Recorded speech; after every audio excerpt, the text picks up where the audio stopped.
না না না না, আমি পুড়ে মরতে চাই না, আমি বাঁচতে চাই। ওনার স্মৃতি বুকে নিয়ে ওনার বিধবা হয়ে আপনাদের ঘরের এক কোণায় পড়ে থাকতে চাই আমি। দয়া করে এইটুকু আমায় দিন, এভাবে কুকুরের মতো আমায় ওই জ্বলন্ত চিতায় ফেলে দেবেন না। আমি আমি আমি সত্যি হতে চাই না, আমাকে মেরে ফেলবেন না, আমি বাঁচতে চাই, আমি বাঁচতে চাই। সতীদাহ প্রথা আমাদের বাংলা তথা গোটা ভারতবর্ষের কাছে এক অতি জঘন্যতম প্রথা। পৌরাণিক উপাখ্যানের আড়ালে এ ছিল এক পরিকল্পিত খুনের তথা সমাজের পুরুষতন্ত্রের প্রতিপত্তির এক কালো দিক। বঙ্গভূমিতে যখন ভারত পথিক রাজা রামমোহন রায় নবজাগরণের জোয়ার এনেছিলেন, তখন সেই জোয়ারের ধাক্কায় এই প্রথা সমাজ থেকে অবলুপ্ত হয়েছিল।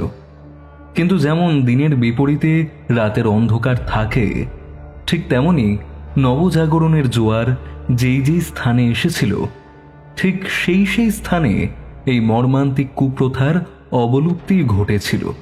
কিন্তু অন্যদিকে বেশ কিছু জায়গায় তখনও এই কুপ্রথা লোকচক্ষুর অন্তরালে ঘটে চলেছিল, যেটার উদাহরণ আমাদের ঠাকুর মশাই অর্থাৎ তারানাথ তান্ত্রিক। ওনার জীবনের ঠিক মাঝামাঝি সময়ে উনি এই কুপ্রথার সাক্ষী হয়েছিলেন। সেই কাহিনী উনি আমাদের ওনার বাড়ির সান্ধ্যকালীন গল্পের আসরে শুনিয়েছিলেন। ঠাকুরমশাইয়ের এই কাহিনী যেমন ছিল ভয়ঙ্কর, ঠিক তেমনই ছিল অত্যন্ত করুণ। ঠাকুরমশাই এই সতীদাহ প্রথার জঘন্যতম রূপ সেই সময়ে প্রত্যক্ষ করেছিলেন। সময়টা শ্রাবণ মাসের এক বর্ষণমুখর সন্ধ্যা।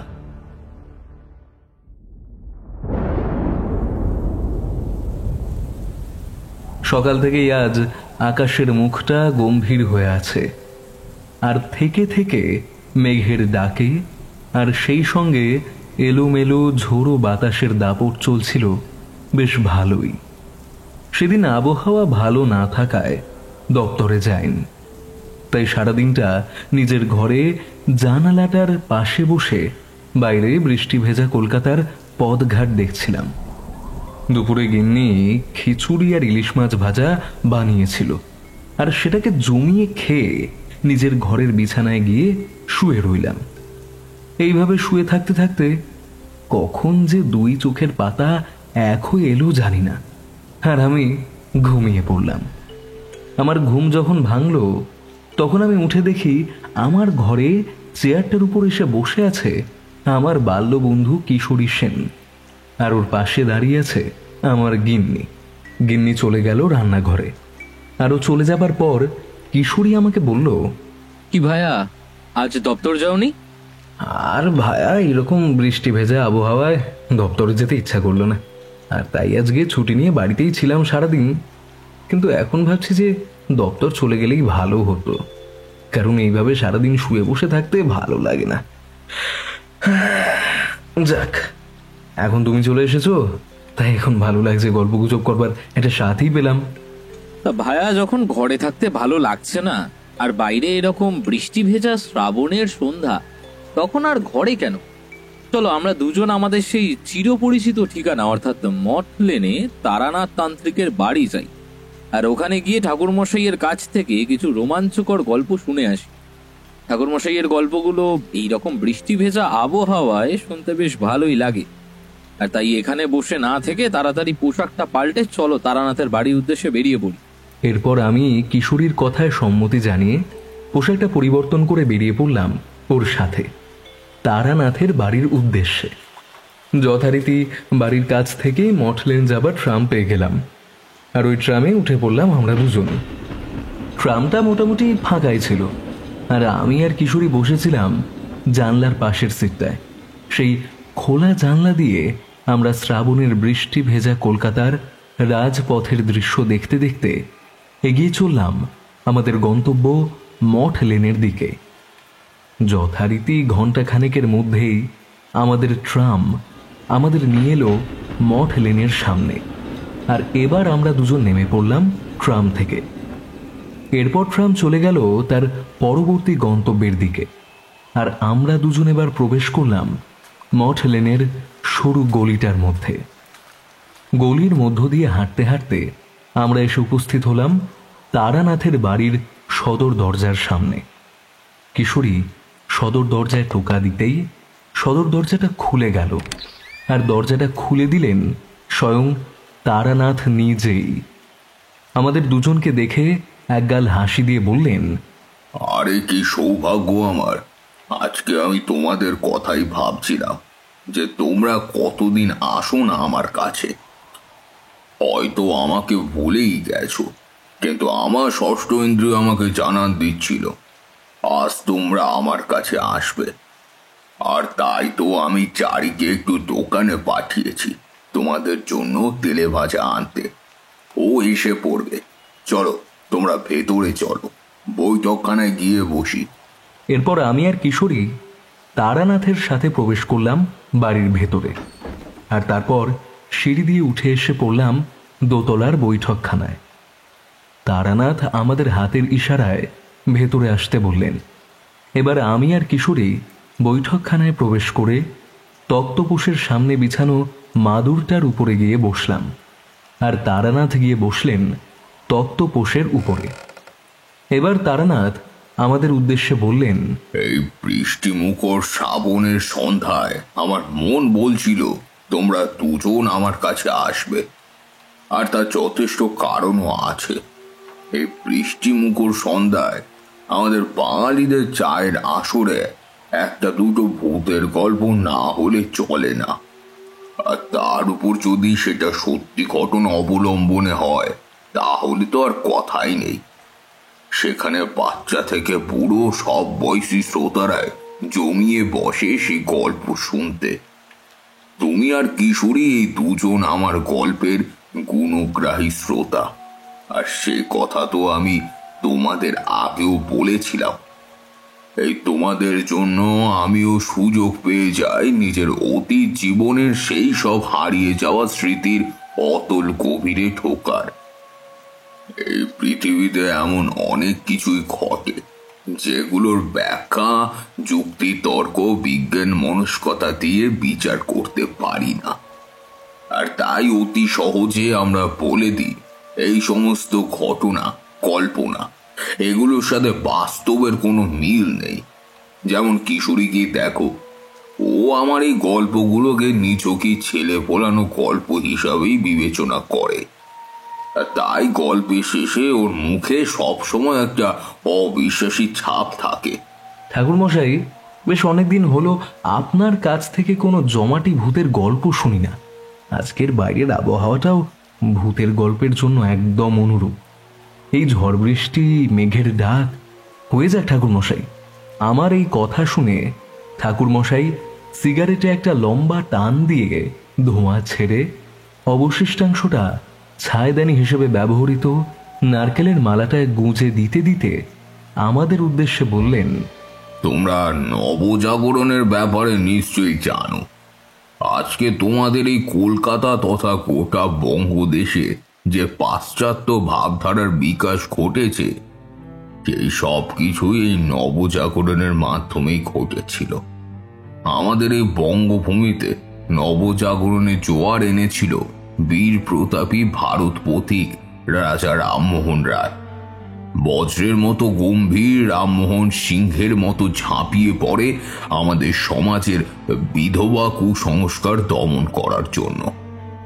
সতীদাহ প্রথা, যেটা এককালে হয়ে উঠেছিল ধর্মীয় বর্বরতা, রামমোহন নিজের বৌঠানের জ্বলন্ত চিতায় সামনে দাঁড়িয়ে সেই আগুনকে সাক্ষী রেখে সেদিন প্রতিজ্ঞা করেছিলেন সমাজে ধর্মের নামে এই নারকীয় বর্বরতাকে এই সমাজের থেকে সমূলে উৎপাটিত করবেন।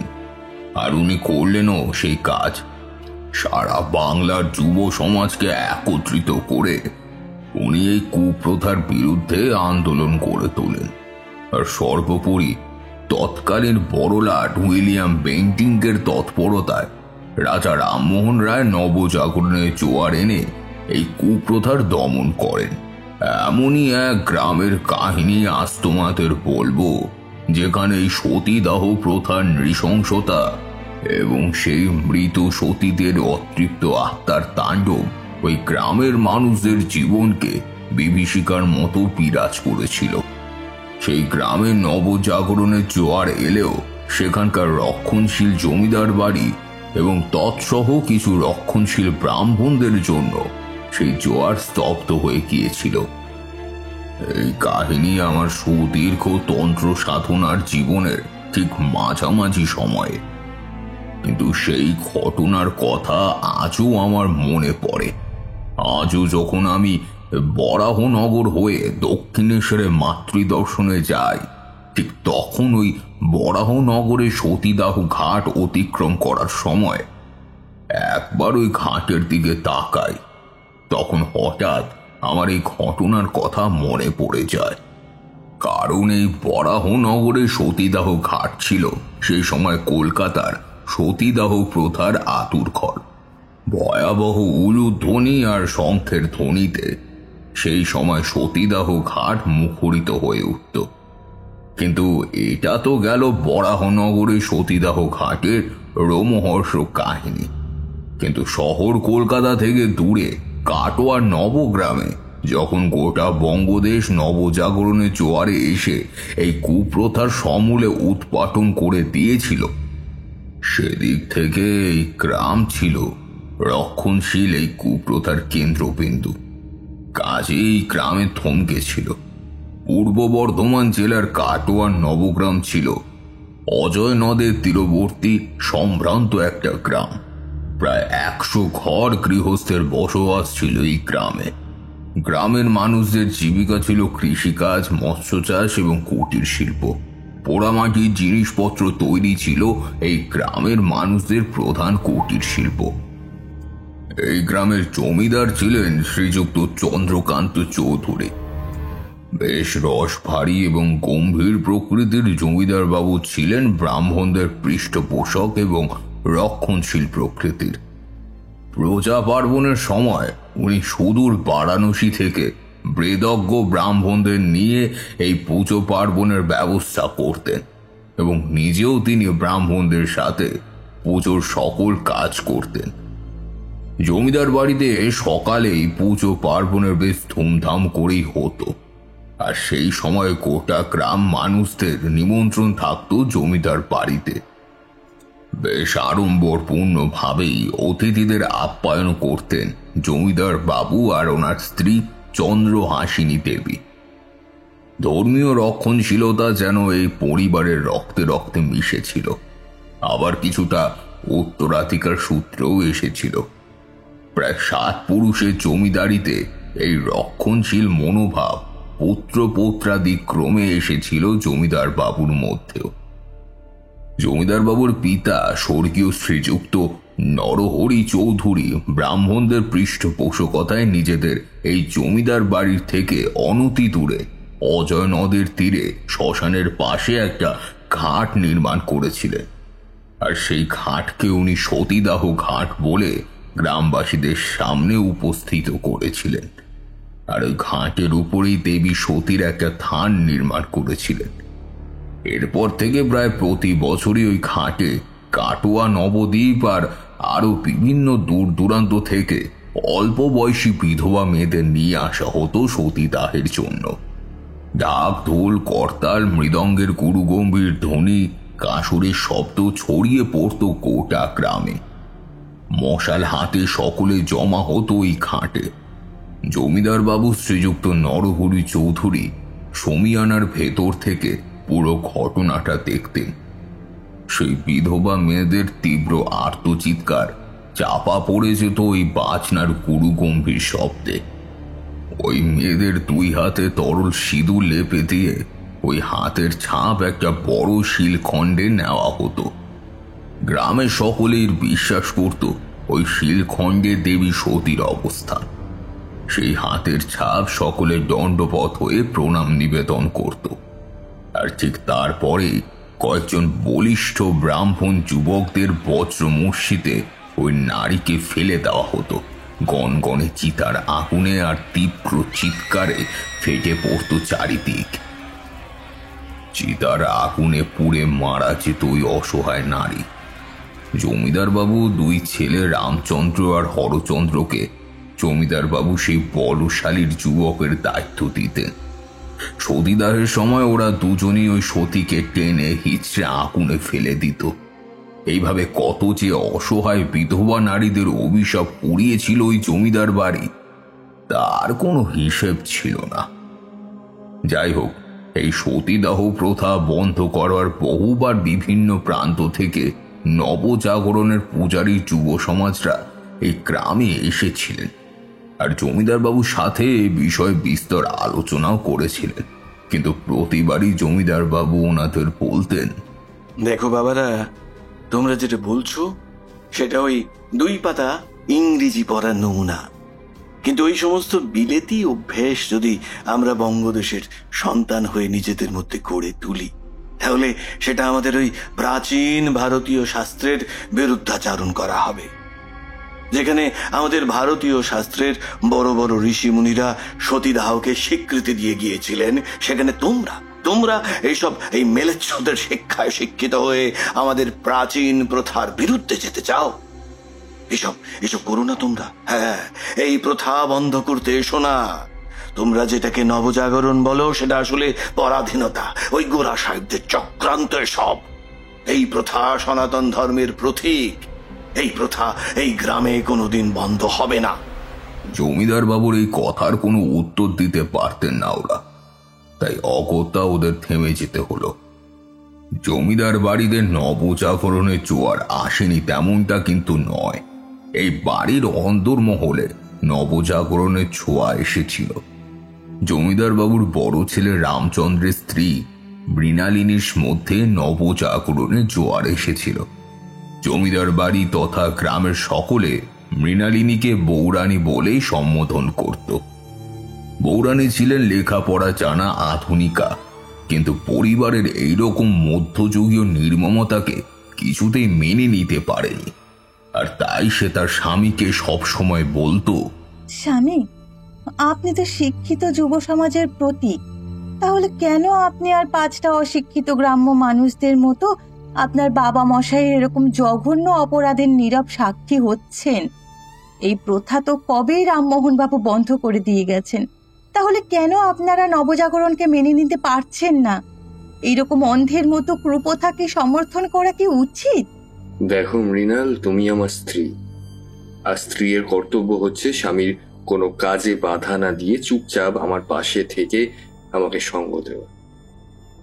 বাবা মশাই আমাদের সকলের গুরুজন, তাই যখন উনি বলেছেন এই প্রথা মঙ্গলজনক, তখন সেই কথায় প্রতিবাদ না করে, সেই কথাকে বেদ বাক্য মনে করে সেটাকে পালন করাই কর্তব্য আমাদের। পাশ্চাত্য জগতে নবজাগরণের ছোঁয়া থেকে যতটা সম্ভব দূরে সরে থাকাই আমাদের পক্ষে উচিত, কারণ সত্যি তো ওই ধর্মত্যাগী কালা পাহাড় কি করে বুঝবে আমাদের শাস্ত্রের বিধান? আর তাই তো ওইসব মেলেচ্ছদের সাথে দল ভারী করে এই প্রথা বন্ধ করতে উঠে পড়ে লেগেছে। কিন্তু বাবা মশাই যেটা করেছেন সেটা শাস্ত্রসম্মত কাজ, আর তাই এটা বন্ধ করা যাবে না। মৃণাল, এই নিয়ে আর দ্বিতীয় দিন কোনো কথা বলতে এসো না আমায়। এইভাবে নানাবিধ যুক্তি দিয়ে প্রতিবারই রামচন্দ্র মৃণালিনীকে থামিয়ে দিত। এইভাবে জমিদার বাড়ির পৃষ্ঠপোষকতায় নবগ্রামের ঘাটে দেবী সতীর মন্দিরের সামনে বছরের বিভিন্ন সময়ে সতীদাহের ঘটনা ঘটে যেতে থাকল। বর্তমানে জমিদার বাবুর স্বর্গবাস হওয়ার পর এই গ্রামের জমিদার হলেন রামচন্দ্র, জমিদার বাবুর বড় ছেলে। রামচন্দ্র ছিলেন জমিদার বাবুর মতোই ধর্মভীরু এবং শাস্ত্রের প্রতি অন্ধ অনুরাগী। নবগ্রামে সতীদাহের ঢাকের আওয়াজ কিন্তু স্তব্ধ হলো না, বরং এবার খোদ জমিদার বাড়ির উপর নেমে এলো সতীদাহের করাল গ্রাস। সময়টা ছিল শ্রাবণ মাসের এক বর্ষণ মুখর সন্ধ্যা। সেদিন সারাদিন ধরে অবিরাম গতিতে বৃষ্টি আর ঝোড়ো হাওয়ার শুনশান শব্দ চলছিল। থেকে থেকে মেঘের গুরুগম্ভীর ধ্বনি শোনা যাচ্ছিল। আর ঠিক এইরকম দিনে জমিদার বাবু অর্থাৎ রামচন্দ্রকে তালুক পরিদর্শনে যেতে হয়েছিল। কথা ছিল সন্ধ্যার ঠিক আগেই ফিরে আসবেন ভদ্রাসনে। কিন্তু সেই দিন সারাদিন ধরেই মৃণালিনী অর্থাৎ বউরানীর মনের ভেতর এক অজানা অস্থিরতা সৃষ্টি হয়েছিল। মেঘের একটানা গুরুগম্ভীর ধ্বনি ওর মনের ভেতর অজানা এক ভয় সৃষ্টি করেছিল। থেকে থেকে ওর মনে পড়ে যাচ্ছিল এত বছর ধরে এই গ্রামে ঘটে যাওয়া সতীদাহের ভয়াবহ দৃশ্যের কথা। সেই বাজনার শব্দ আর ওই অসহায় মেয়েদের চিৎকার, এই সমস্ত কিছু যেন আজ একসাথে এক অমঙ্গলের বার্তা নিয়ে বউরানীর মনের ভেতর এসে উপস্থিত হয়েছে। থেকে থেকে বউরানীর শরীর থেকে অজানা আতঙ্কে শিহরিত হয়ে উঠছিল। বউরানী নিজের মনেই বলল, পাপ, সব আমাদের পাপ। এই পাপের কোনো ক্ষমা নেই। এই পাপের ফল আমাদের সকলকেই পেতে হবে। এতগুলো অসহায় বিধবা মেয়েদের আর্তচিৎকার তো আর মিথ্যে হতে পারে না। নারীর ইচ্ছার বিরুদ্ধে তাকে জোর করে সতী করার ফল আমাদের সকলকেই ভুগতে হবে। জানি না কি অপেক্ষা করছে আমাদের জন্য। অপরাধের শাস্তি অপরাধীরা ঠিকই একদিন পাবে, এ কথা শাস্ত্রের কথা, আর শাস্ত্র কখনো মিথ্যা হতে পারে না। এই কথাই ভাবতে ভাবতে বউরানীর বুকটা কেমন যেন হু হু করে উঠল, আর উনি ভয়ে আতঙ্কে কুঁকড়ে গিয়েছিল। এইভাবে কতটা সময় কেটেছিল তা জানা যায়নি, কিন্তু সন্ধ্যের ঠিক পরপরই লেঠেল সর্দার কয়েকজন লেঠেলকে সাথে নিয়ে জমিদার বাড়ির বাহির মহলে এসে উপস্থিত হলো। আর ওদের আসতে দেখে নায়েব মশাই তাড়াতাড়ি সেরেস্তার ঘর থেকে বেরিয়ে এসে ওদের উদ্দেশ্যে বলল, কি ব্যাপার, তোমরা একা কেন? কর্তামশাই কোথায়? কিন্তু লেঠেল সর্দার সহ বাকি লেঠেলদের মুখে তখন বিষাদের কালো ছায়া নেমে এসেছিল, তাই ওরা নিশ্চুপ ছিল। কিন্তু তারপর যখন নায়েব মশাই আবার জিজ্ঞেস করলেন কর্তামশাইয়ের কথা, তখন লেঠেল সর্দাররা কান্না মেশানো গলায় নায়েব মশাইকে বললেন, বাবু, আমরা কর্তামশাইকে রক্ষা করতে পারলুম না বাবু। কর্তামশাই, কর্তামশাই। ব্যাস এইটুকু বলেই কান্নায় ভেঙে পড়ল লেঠেল সর্দার। ওর এই অবস্থা দেখে নায়েব মশাই কাঁপা কাঁপা গলায় ওদের আবার বললেন, লেটেল সর্দার কিচ্ছু লুকিও না, বলো কর্তামশাই কোথায়?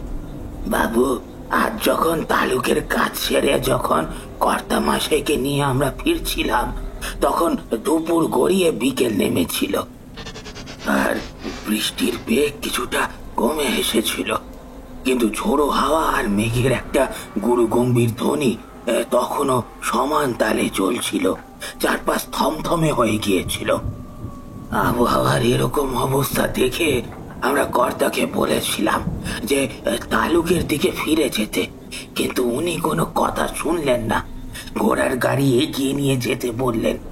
অগত্যা আমরা এগিয়ে চললাম, কিন্তু যেই বটতলা সামনে এসে উপস্থিত হলাম, ঠিক তখনই হুড়মুড় করে বট গাছের একটা ডাল ভেঙে সোজা আমাদের ঘোড়ার গাড়ির উপরে এসে পড়ল।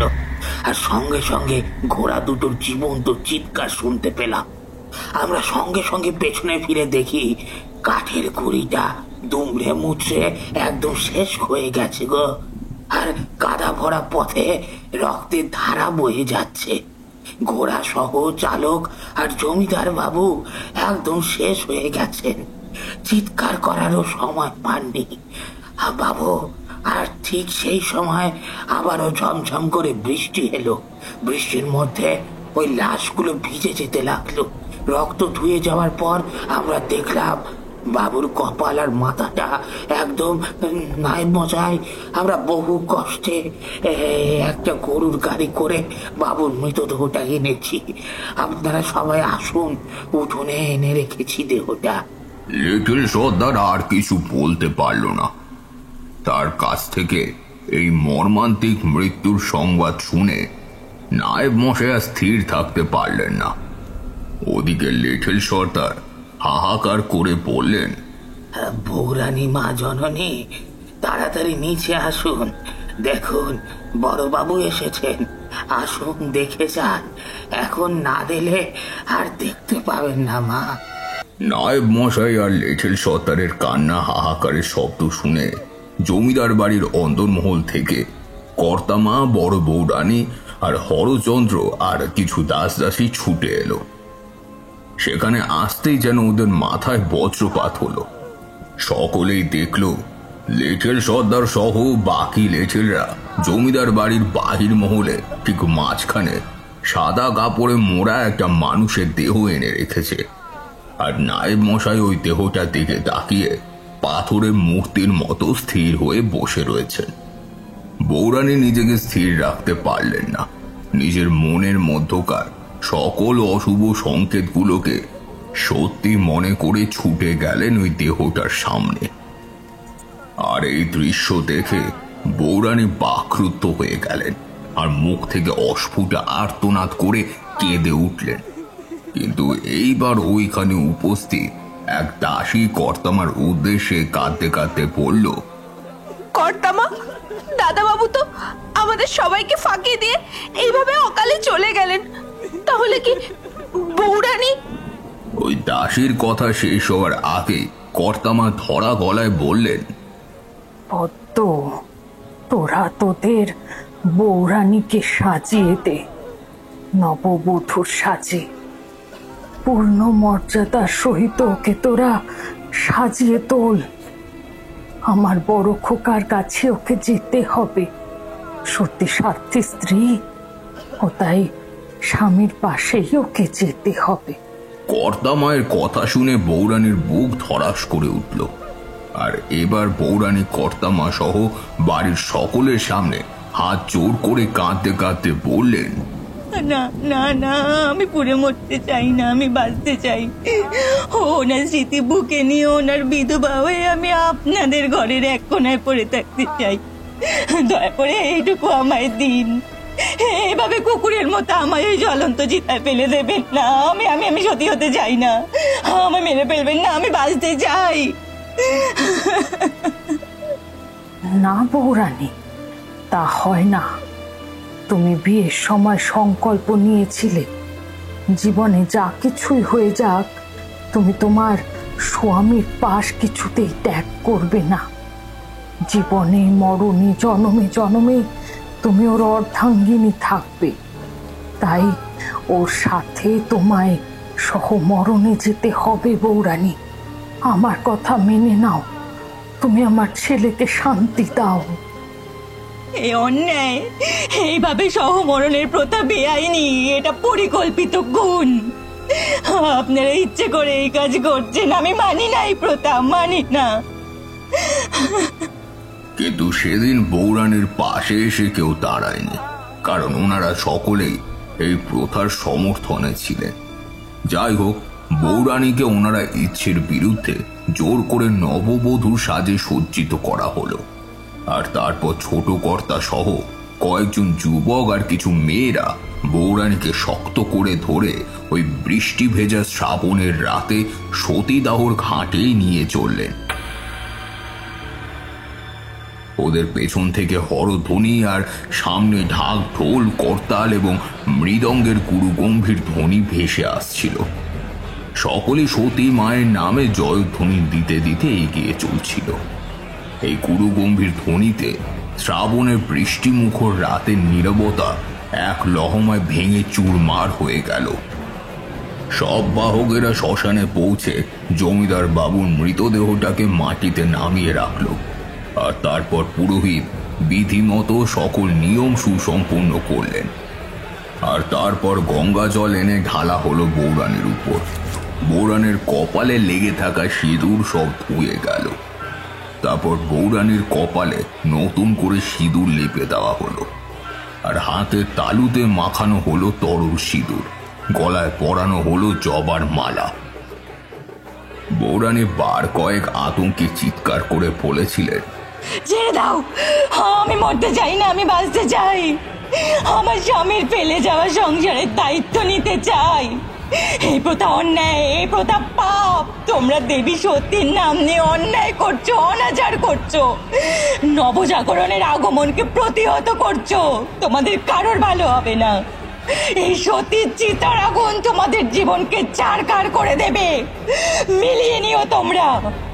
এরপর কয়েকজন মহিলা বৌরানীর হাতটা ওই পাথরের উপর ঠেকিয়ে বৌরানীর রক্তিম হাতের ছাপ নিল। আর ঠিক সঙ্গে সঙ্গে ঢাক, ঢোল, কর্তার মৃদাঙ্গের গুরু গম্ভীর ধ্বনি, কাঁসরের শব্দ ছড়িয়ে পড়ল গোটা সতীদাহ ঘাটে। পুরোহিত মশাই বললেন, আজ বড় আনন্দের দিন। আজ সাক্ষাৎ বৌরানীর সতীদাহ হতে চলেছে এই ঘাটে। তাই আজ থেকে এই ঘাট বৌরানীর ঘাট নামে পরিচিত হোক।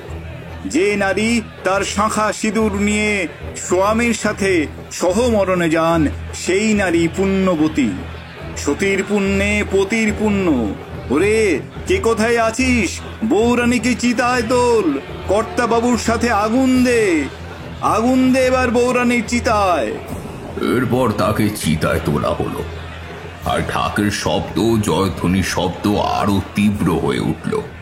কয়েকজন জ্বলন্ত পাটকাঠি নিয়ে জমিদার বাবু চিতার সামনে আর কয়েকজন বৌরানীর চিতার সামনে এসে দাঁড়ালো। ওদের দেখে বৌরানী আবার ক্রুদ্ধ কণ্ঠে তর্জনী তুলে বললেন, আয় আয়, দে তোরা আমার চিতায় আগুন দে, কর আমার সতী। কিন্তু মনে রাখিস, আমি বৌরানী তোদের সবাইকে অভিশাপ দিচ্ছি। এতদিন অবধি এই ঘাটে যত সতী হয়েছে, সেই সমস্ত মেয়েরা কেউ নিজের ইচ্ছায় সতী হয়নি। তাই ওরা মৃত্যুর পর প্রতিশোধ তুলতে আবারও ফিরে আসবে। কিন্তু এইবার তোদের সকলের জীবন গনগনে চিতার আগুনে পুড়ে ছারখার হয়ে যাবে। আমি বৌরানীর সতীর নামে শপথ কেটে বলে যাচ্ছি এই কথা। এই সতীদাহ তোদের সকলের জীবনে কাল রাত্রে নিয়ে আসবে। তৈরি থাকিস তোরা। এই বলে বৌরানী মাটিতে থুতু ফেলেছিলেন। সকলের দৃষ্টি থমকে গিয়েছিল ওই রূপ দেখে।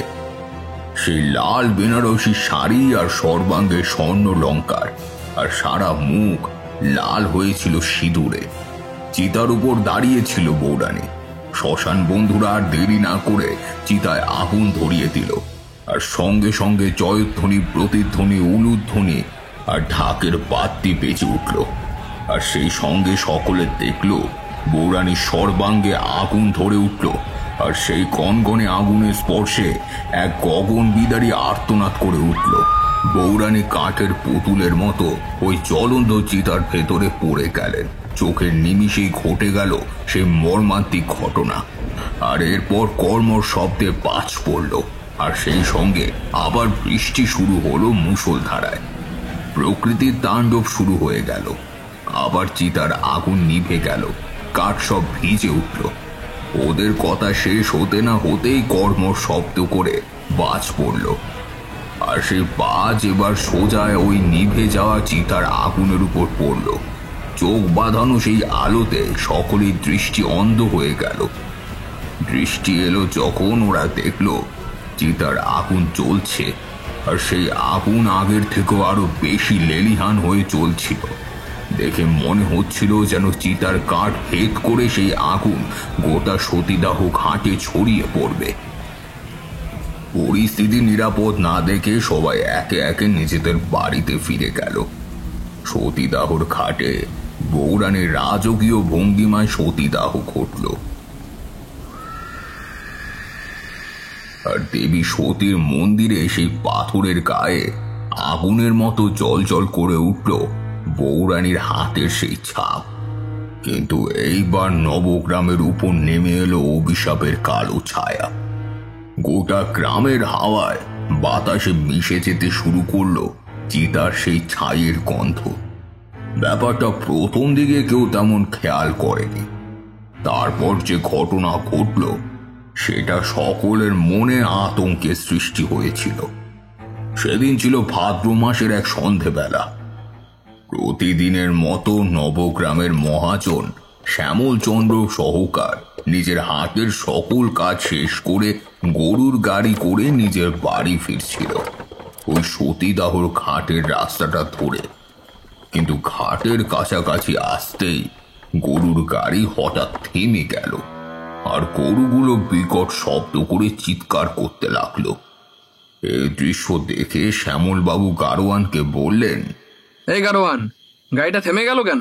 ঠিক কইতে পারি না বাবু, দাঁড়ান দাঁড়ান দেখতেছি। তুমি বসো, আমি একটু নেমে দেখি। এই বলে শ্যামল বাবু নামলেন গাড়ি থেকে, আর তারপর এগিয়ে গেলেন সতীদাহ ঘাটের দিকে। ঘাটের কাছাকাছি আসতেই একটা শীতল বাতাসের ঝাপটা এসে লাগতে শুরু করলো। একটা বিশ্রী গন্ধ তিনি নাকে পেলেন। এসবে পাত্তা দিলেন না তিনি। সতীদাহ ঘাটে এসে উপস্থিত হলো। এই ঘাটে পৌরাণী সহ না জানি কত মেয়ের সতীদাহ করা হয়েছে। এইগুলো ভাবতে ভাবতে নিজের মনেই তিনি সতীর মন্দিরের দিকে এগিয়ে গেলেন। তখন হঠাৎই ওনার নজর গেল সতীদাহ ঘাটের একটা কোণে, আর সেদিকে তাকিয়ে ওনার দৃষ্টি স্তব্ধ হয়ে গিয়েছিল। উনি দেখলেন ওই দিকে নতুন চিতা সাজানো হয়েছে, আর চিতায় নানাবিধ ফুল, বিশেষ করে জবা ফুলের মালা দিয়ে সুসজ্জিত। আর এইবার ওনার কানে ভেসে এলো সেই চির পরিচিত ঢাক, ঢোল, করতাল আর মৃদঙ্গের গুরু গম্ভীর ধ্বনি। কাউকেই তিনি দেখতে পেলেন না, কিন্তু সেই শব্দের তীব্রতা ক্রমশ বেড়েই উঠল। শ্যামল বাবুর পা দুটো কেউ যেন মাটির মধ্যে একদম গেঁথে দিয়েছিল, আর তাই উনি পাথরের মূর্তির মতো ওখানে জমে গিয়েছিল। এইবার ভেসে এলো নারী কণ্ঠের সমবেত চিৎকারের শব্দ আর এক হাহাকারের শব্দ, কিন্তু এইবারও কাউকে দেখতে পেলেন না উনি। কিন্তু সেই আওয়াজ সব ওই চিতাটাকে ঘিরে হচ্ছিল। আর এইবার উনি যা দেখলেন তার জন্য মোটো প্রস্তুত ছিলেন না উনি। কয়েকজন লাল বেনারসি পরিহিতা সধবার নারী মূর্তি, ওদের সর্বাঙ্গে জ্বলছিল চিতার আগুন। শরীরের বিভিন্ন স্থানে পোড়ার দাগ, আর শরীরের চামড়া সব কোচকে তলা পাকিয়ে গিয়েছিল, আর চোখ দুটো থেকে রক্তের স্ফুলিঙ্গ ধারা বেরিয়ে আসছিল তাদের। সেই বিভৎস নারী মূর্তিতে দেখে মহাজন শ্যামল বাবু সর্বাঙ্গে ভয়ে শীতল স্রোত বয়ে গেল। উনি এবার কাঁপা কাঁপা গলায় ওদের বললেন, এই এই কে তোমরা? কে তোমরা? দেখো, আমাকে ভয় দেখিও না, কোনো লাভ হবে না। আমি এ গায়ের মহাজন। মহাজন মানে মহান যে জন, সেইটা মহাজন। মহাজন হবার কোনো যোগ্যতা তোর আছে? মহাজনের নামে কলঙ্ক। তুই আসলে একটা শয়তান। যদি সত্যিকারের মহাজন হতিস তাহলে নবজাগরণের জোয়ারে আসতে দিতিস। এই গায়ে আজকে তোর চোখের সামনে একের পর এক আমাদের এই স্থানে পুড়ে মরতে হয়েছে। তখন কোথায় ছিলিস তুই? তোর এই স্থান বৌরানী। এবার সময় হয়েছে তোদের সকলের বিচারের, আর সেই বিচার করবেন স্বয়ং বৌরানী। এই বৌরানীর আদালত, এটা বৌরানীর ঘাট। এই ঘাটে যে একবার আসে বৌরানী নিজে তার বিচার করে। আর আজ তোর পালা। বৌরানী এলেন এবার ওই নারী মূর্তিদের সামনে। তারপরে নারীদের গম্ভীর গলায় বললেন, তোরা এই মহাজনকে এখনো কেন বাঁচিয়ে রেখেছিস? আজকে এই শয়তানের জন্য কত মেয়েকে সতী হতে হয়েছে তার কোনো হিসাব নেই। এই ঘাট নির্মাণে আমার শ্বশুর মশাইয়ের বাবাকে এই শয়তান অর্থ সাহায্য করেছিল, আর প্রতিটা সতীদাহের নীরব সাক্ষী ছিল এই শয়তান। তাই একে দিয়ে প্রতিশোধ তোল তোরা। ওকে ওই চিতায় ছুঁড়ে ফেলে দে। এটাই আমার বিচার, এটাই আমার নির্দেশ। বৌরানীর নির্দেশ পাওয়া মাত্রই ওই নারী মূর্তিরা ছুটে এলো মহাজনের দিকে। আর এই দৃশ্য দেখে মহাজন নিজের প্রাণ বাঁচানোর ভয়ে পেছন দিকে দৌড় দিলেন, কিন্তু কোনো লাভ হলো না। আরো শত শত জ্বলন্ত নারী মূর্তি এসে ঘিরে ধরলেন ওনাকে, আর তারপর ওরা সকলেই চ্যাং দোলা করে মহাজনকে তুলে ধরল, আর তারপর ঠিক ভরহীন বস্তুর মতো ছুড়ে দিল গনগনে জ্বলন্ত চিতার মধ্যে। বৌরানী এক গগন বিদারী অট্ট হাসিতে ফেটে পড়ল। এই সতীদাহ ঘাট প্রথম বলি নিল।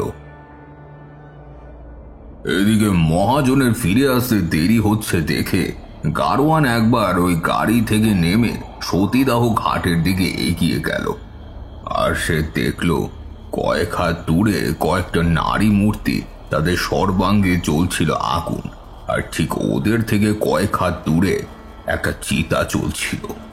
এই দৃশ্য দেখে গাড়োয়ানের বুঝতে আর বাকি থাকলো না যে কি ঘটনা ঘটে গেছে এইটুকু সময়ের মধ্যে। তাই এবার আরও ওখানে থাকার নিরাপদ মনে করলো না, বরং তাড়াতাড়ি নিজের গরুর গাড়ি নিয়ে ছুটে চলল গ্রামের দিকে। যথারীতি গ্রামের বাজারে, যেখানে গ্রামের ছেলে ছোকরারা আর প্রবীণ গ্রামবাসীরা এসে সময় কাটায়, সেখানে এসে গাড়োয়ান ভয় মিশ্রিত গলায় বললেন, ভাই, সব বৌরানীর মৃত্যুকালের রং অভিশাপটা মিথ্যে ছিল না, ওটা ওটা সত্যি ফলতে শুরু করেছে। বৌরানী সহ বাকি স্ত্রীরা সকলেই ফিরে এসছে, ওদের সেই ভয়াবহ রূপ। কথা শেষ হলো না গাড়োয়ানের। ঠিক এমন সময় সকল গ্রামবাসীরা দেখতে পেল সতীদাহ ঘাটের সীমা থেকে চিতার আগুনের রক্তিম শিখা দাবানলের ন্যায় আকাশের দিকে উঠে এলো। আর এই রাত্রিতে রাতের আকাশ রাঙা হয়ে উঠল, আর সেই সঙ্গে নারী কণ্ঠে তীব্র চিৎকার আর অট্টহাসি ছড়িয়ে পড়ল গোটা গ্রামে। ওই হাসির শব্দ শুনতে পেয়ে নিস্তব্ধ রাত্রির নিস্তব্ধতা এক লহময় ভেঙে চুরমার হয়ে গেল। এই দৃশ্য দেখে গ্রামবাসীরা ভয় পেয়ে গেল। তারা এবার ছুটে গেল জমিদার বাড়ির অন্দরমহলের দিকে। কোলাহলের শব্দ শুনে জমিদার বাড়ির থেকে বর্তমান জমিদার অর্থাৎ রামচন্দ্রের ভাই হরচন্দ্র বাবু, নায়েব মশাই আর মৃণয় বাবু, যিনি ছিলেন জমিদার বাবুর গোমস্তা, ছুটে এলেন বাইরে।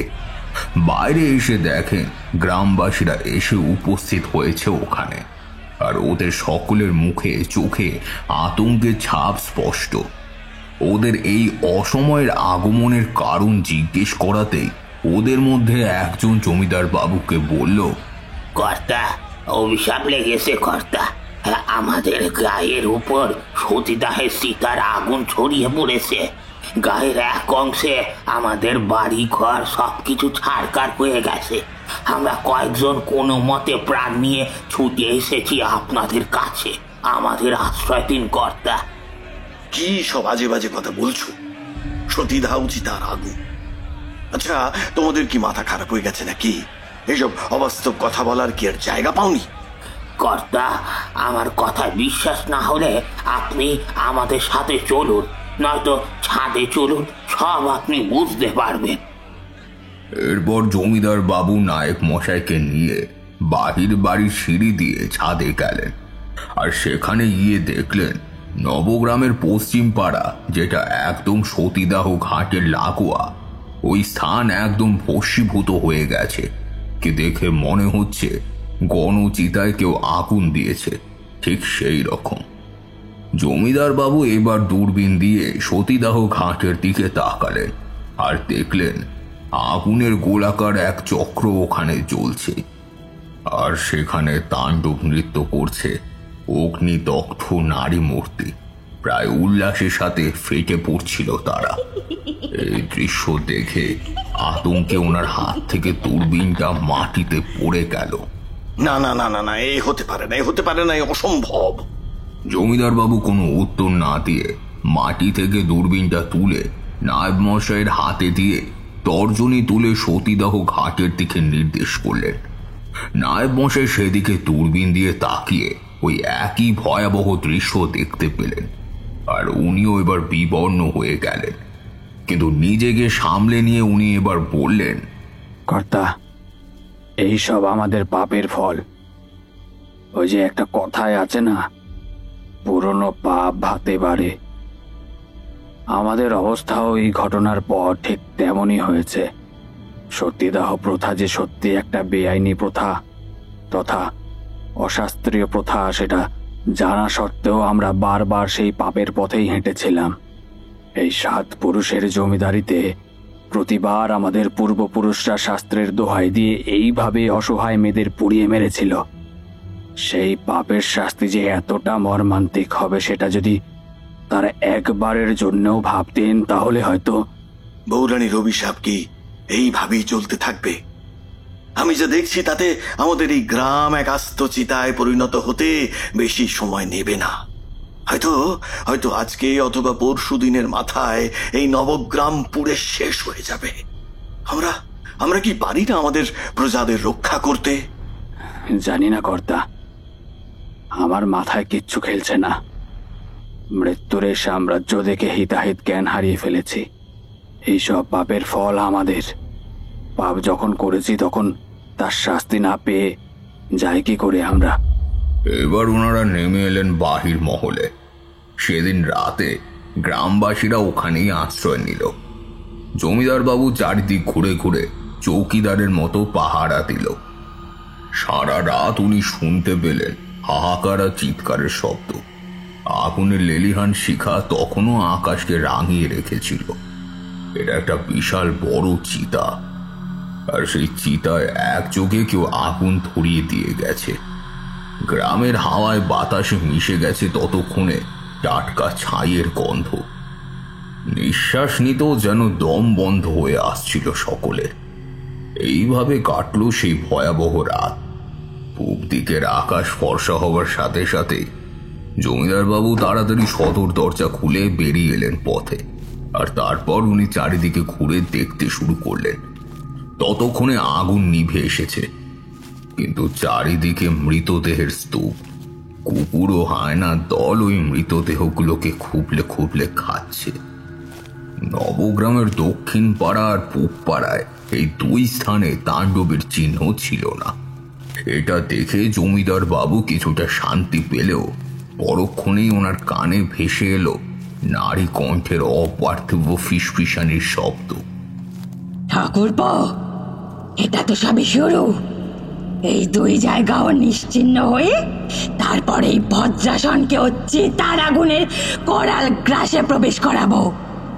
আবারও আতঙ্কে শিহরিত হয়ে গেল জমিদার বাবু।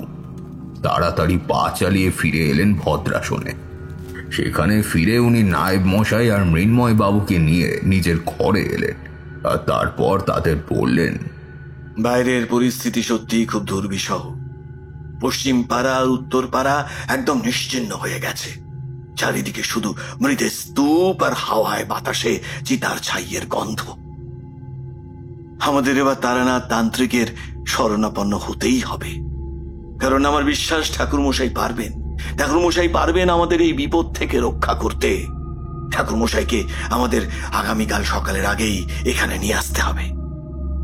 আমার বাবাদের তালুক শ্রী মনিরামপুরে এখন ঠাকুরমশাই আছেন, কারণ আমাদের লেঠেল সর্দারের গাঁ ওটা, আর সেখানে এখন ভাদ্রের পার্বতী পুজো হচ্ছে। ঠাকুরমশাই হয়তো সেই পুজো দেখতেই ওখানে এসেছেন। আর এই সুযোগটাকেই কাজে লাগাতে হবে আমাদের, না হলে ওই পূব পাড়া আর দক্ষিণ পাড়াকে রক্ষা করতে পারবো না আমরা। নিজেদের পাপের প্রায়শ্চিত্ত করতে হবে। আমাদের এই পাপের দায়ী যদি কেউ হয়ে থাকে তাহলে সেটা একমাত্র আমি, কারণ আমি এই বংশের একমাত্র উত্তরাধিকারী। এ দায় সম্পূর্ণ আমার। হ্যাঁ নায়েব মশাই, আপনি লেঠেল সর্দারের সাথে এখনই ওই শ্রী মনিরামপুরের উদ্দেশ্যে রওনা হয়ে যান। সময় বড় কম, প্রজাদের রক্ষা করতে হবে আমাদের। এরপর জমিদার বাবুর কথা মতো নায়েব মশাই লেঠেল সর্দারকে নিয়ে শ্রী মনিরামপুরের উদ্দেশ্যে রওনা হয়ে গেলেন। আর এদিকে জমিদার বাবু ভদ্রাসনের লাগোয়া শিব মন্দিরে গিয়ে চুপচাপ বসে রইলেন। যথারীতি লেঠেল সর্দার বেশ দ্রুত গতির সাথে ঘোড়ার গাড়ি ছুটিয়ে শ্রী মনিরামপুরের দিকে এগিয়ে চলেছিল। আর ঠিক ঘন্টাখানেক চলার পর দুপুরের দিকে এসে ওনারা উপস্থিত হলেন সেখানে।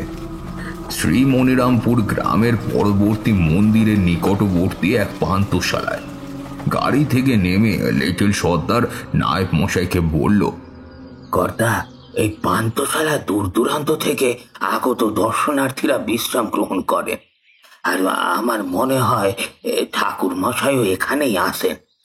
আসুন আমরা ভেতরে যাই। এরপর নায়েব মশাই আর লেঠেল সর্দার পান্থশালার ভেতরে প্রবেশ করলেন। আর ওখানে প্রবেশ করে দেখলেন আমি তখন পদ্মাসনে বসে এক মনে জপ করে চলেছি। আমাকে দেখে ওরা প্রণাম করলেন। এবার আমি ওদের তাকিয়ে বললাম, কি ব্যাপার, আপনারা এখানে? আগে ঠাকুর মশাই, আমি নবগ্রামের জমিদার শ্রী হরচন্দ্র চৌধুরীর নায়েব। জমিদার বাবু আমাকে আপনার কাছে পাঠিয়েছেন। আমাদের গ্রামের উপর খুব বিপদ। পারলে একমাত্র আপনিই পারেন আমাদের এই বিপদ থেকে রক্ষা করতে। ঠাকুর মশাই, আমাদের হাতে সময় বড় কম। আপনি দয়া করে একটিবার আমাদের গায়ে চলুন। অনেক আশা নিয়ে এসেছি আপনার কাছে। সে তো যাবো, কিন্তু আগে বলুন তো কিসের বিপদ আপনাদের? সব বলবো ঠাকুর মশাই, আগে আপনি চলুন। আমাদের যে করেই হোক সন্ধ্যের আগে পৌঁছতে হবে, না হলে সর্বনাশ ঠেকানো যাবে না। আর এরপর আমি আর কোনো কথা না বলে ওনাদের সাথে নবগ্রামের পথে রওনা দিলাম। শ্রী মনিরামপুরের সীমা অতিক্রম করার পরে আমার নাকে এক বিশ্রী পোড়া ছাই আর মাংস পোড়ার গন্ধ তীব্রভাবে অনুভব করতে পারলাম। সেই সঙ্গে ঘোড়ার গাড়ির জানলা দিয়ে দেখলাম পোড়া বাড়ি ঘরের চিহ্ন। সেই সঙ্গে দেখলাম নায়েব মশাইয়ের মুখেও আতঙ্কের ছাপ স্পষ্ট। যাই হোক, আমাদের গাড়ি এসে এবার থামলো জমিদার বাড়ির সদর দরজার সামনে। আমাদের আসতে দেখে গোমস্তা মৃন্ময় বাবু দরজা খুলে দিলেন। আমাদের গাড়ি প্রবেশ করলো। এবার আমরা নেমে পড়লাম গাড়ি থেকে। ততক্ষণে জমিদার বাবু এসে উপস্থিত হয়েছেন ওখানে। আমাকে দেখে ওনারা সকলেই গড় হয়ে প্রণাম করলেন। এরপর জমিদার বাবু আমাকে বললেন, ঠাকুর মশাই, আপনাকে পেয়ে মনে কিছুটা সাহস পেলাম। ঠাকুর মশাই, আমাদের এই কুসংস্কার আর এই শাস্ত্রের প্রতি অন্ধবিশ্বাসে জেড়ে আজ আমাদের এই বিপদ। অভিশাপ লেগেছে আমাদের এই গায়ের ওপর, আর এই অভিশাপের ফলশ্রুতিতে আজ গোটা গ্রামে ছড়িয়ে পড়েছে শ্মশানের নীরবতা। আমাকে পুরো ঘটনাটা বলুন। পুরো ঘটনার বিবরণ শুনে আমার সর্বাঙ্গে শীতল স্রোত বয়ে গেল, কারণ সত্যি এ ঘটনা রোমহর্ষক। সবকিছু শোনার পরে আমি আকাশের দিকে তাকালাম আর তারপর বললাম, কর্তাবাবু যে পাপ করেছেন এতগুলো বছর ধরে, সেই পাপের শাস্তির কথা যদি আগে আপনারা ভাবতেন, তাহলে আজ এই দিন আপনাদের দেখতে হতো না। শাস্ত্রের বিধান মানতে গিয়ে নিজেরা যে অজান্তেই যে সর্বনাশ করে ফেলেছেন, তার থেকে উদ্ধার পেতে হলে আজ আপনাদের প্রায়শ্চিত্ত করতে হবে। সময় হয়ে আসছে, সন্ধ্যার প্রাক মুহূর্তে সতীদাহ ঘাটে যেতে হবে। বাকিটা আমি আপনাদের ওখানেই বলবো। কিন্তু একটা কথা, আপনারা কেউ ভয় পাবেন না। নিয়ে চলুন, আপনারা সূর্যাস্তের আগেই ওখানে পৌঁছাতে হবে। আমরা সতীদাহ ঘাটের সতী মন্দিরের চাতালে এসে উপস্থিত হলাম। আর সেখানে উপস্থিত হওয়ার পর ওই পাথরটা যেখানে স্ত্রীদের হাতের ছাপ নেওয়া হয়, সেইখানে তাকিয়ে জমিদার বাবুকে বললাম, কর্তামশাই, আপনার এই পাথরটাকে এখান থেকে সরিয়ে ঠিক এই ঘাটের মধ্যেখানে নিয়ে আসুন, আর এই পাথরটাকে বৃত্তাকারে পরিবেষ্টিত করে ঠিক 5টা চিতা তৈরি করুন। আমার কথা মতো কাজ শুরু হলো, আর ঠিক সন্ধ্যের প্রাক মুহূর্তে সব কাজ শেষ হয়ে গেল। এবার জমিদার বাবু নিজে ওই সতী মন্দিরের ভেতর থেকে পরপর 5টি পেতলের থালি সাজিয়ে আনলো, যেগুলো আলতা, সিঁদুর আর লাল বেনারসি শাড়ি ছিল, যেগুলো ছিল সধবা স্ত্রীদের চিহ্ন। আমি এবার ওনাকে বললাম, আপনি যেহেতু এই গ্রামের প্রধান, তাই এই থালিগুলো আপনি আহুতি দেবেন, আর বাকিদের আপনি ওই সতী মন্দিরে পাঠিয়ে দিন। ওখানে ওনারা সুরক্ষিত থাকবে। সময় হয়ে গেছে, রাতের অন্ধকার নামছে।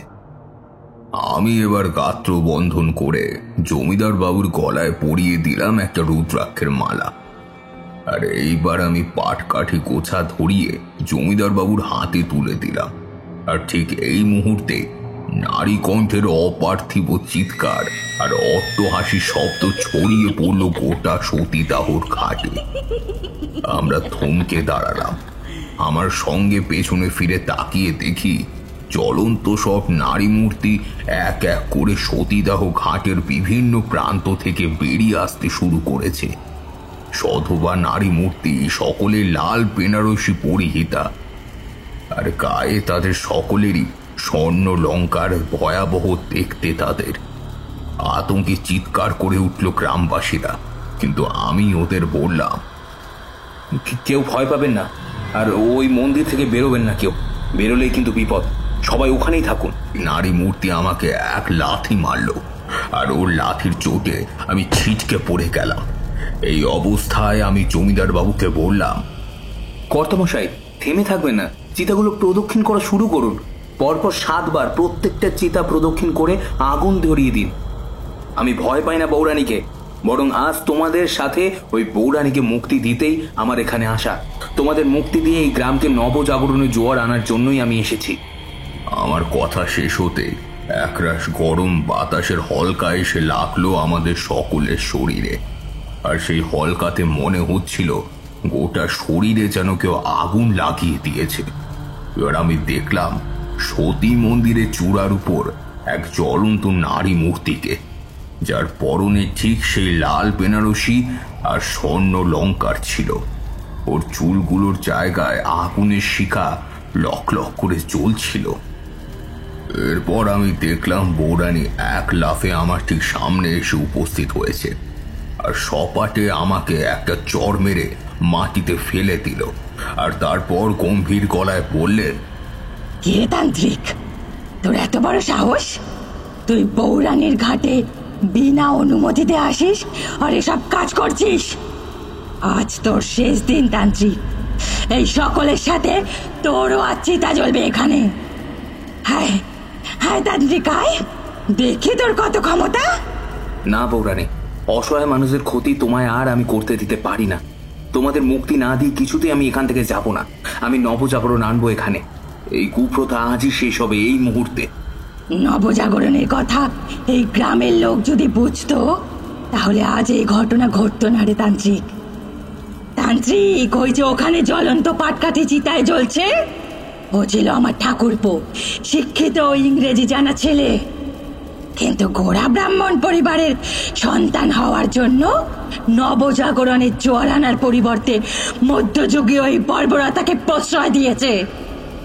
আমার স্বামী, শ্বশুর মশাই, ঠাকুরদা সকলেই এমনটা ছিলেন।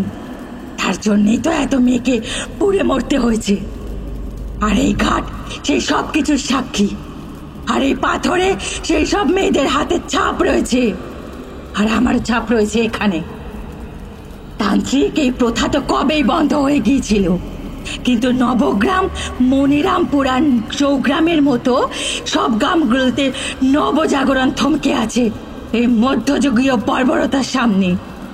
যদি তুই নবজাগরণ আনার প্রতিশ্রুতি দিস, তাহলে আমি কথা দিচ্ছি এই অভিশাপের আজকেই পরিসমাপ্তি ঘটবে। যদি না পারিস, তাহলে সবাই মরবে। চিন্তা করবেন না বৌরানী, আমি আপনাকে কথা দিচ্ছি এই নির্মম প্রথার আজ পরিসমাপ্তি ঘটিয়ে নবজাগরণের সূর্যোদয় ঘটবে এই গ্রামে। বৌরানী, আপনাদের মুক্তির সময় আসন্ন। আপনারা সবাই ধরাধাম ছেড়ে অমৃত লোকের পথে এগিয়ে যান।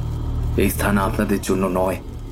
এই বলে আমি জমিদার বাবুর হাতে ওই থলিগুলো তুলে দিলাম, আর তারপর উনি ওই থলিগুলো একটা একটা করে চিতার আগুনে উৎসর্গ করে দিলেন, আর আমি পবিত্র গঙ্গা জল ছিটিয়ে দিলাম ওই চিতার আগুনে।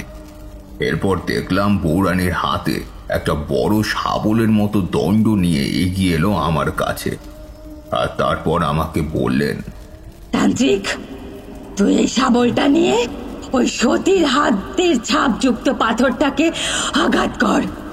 পাথরটা 2 টুকরো হয়ে গেলেই চিরদিনের মতো মুক্ত হয়ে যাব আমরা। বৌরানীর কথা মতো আমি আর জমিদার বাবু সজোরে শাবলটা নিয়ে আঘাত করলাম পাথরের উপর, আর সঙ্গে সঙ্গে পাথরটা ভেঙে 2 টুকরো হয়ে গেল। আর আমরা দেখলাম বৌরানী সহ বাকি অতৃপ্ত আত্মাদের শরীর উজ্জ্বল আলো বলয়ে পরিণত হয়ে মহাশূন্যে মিলিয়ে গেল। এরপর আমি জমিদার বাবু আর সকল গ্রামবাসীদের বললাম, আজ থেকে আপনারা বৌরানীর অভিশাপ থেকে মুক্ত। মধ্যযুগীয় নির্মমতাকে পেছনে ফেলে আগামীকাল সূর্যোদয় থেকে আপনারা সকলেই মেতে উঠবেন নবজাগরণের জোয়ারে। এই নবজাগরণের মাধ্যমেই আপনারা বৌরানী আর ওই বাকি অসহায় মেয়েদের প্রতি নিজেদের শ্রদ্ধা নিবেদন করতে পারবেন, আর এতে আপনাদের পাপ দূর হয়ে যাবে। এই ঘাট বৌরানীর ঘাট নামে পরিচিত ছিল, আর সেই নামেই থাকবে। এখানে আপনারা নবজাগরণের পুরোধা পুরুষ ভারত পথিক রাজা রামমোহন রায়ের মূর্তি স্থাপন করবেন, কারণ উনি ধর্মত্যাগী কালা পাথর হলেও আজ উনি না আসলে সতীদাহের মতো ঘৃণ্য জঘন্য প্রথার অবসান হতো না। নবজাগরণের জোয়ারকে অবরোধ করবেন না। এই নবজাগরণ আপনার আমার সবার একে সাদরে বরণ করে নিন। আমার এই কথা সকলেই সম্মতি জানিয়ে দিল, আর জমিদার বাবু সম্মতি জানিয়ে দিলেন। এরপর সেদিন সকালে প্রাতরাশ গ্রহণ করে আমি ওখান দিয়ে চলে গেলাম। পরবর্তীকালে সত্যি ওই বৌরানীর ঘাটে ভারতবতীক রাজা রামমোহন রায়ের মূর্তি স্থাপন করেছিল জমিদার বাবুরা। এত অবধি বলে ঠাকুরমশাই থামলেন এবং আমি আর কিশোরী ঠাকুরমশাইয়ের গল্পটা খুব মন দিয়ে শুনছিলাম। গল্প শেষ হলে আমরা ঠাকুরমশাইয়ের কাছ থেকে বিদায় নিয়ে চলে এলাম বাড়িতে।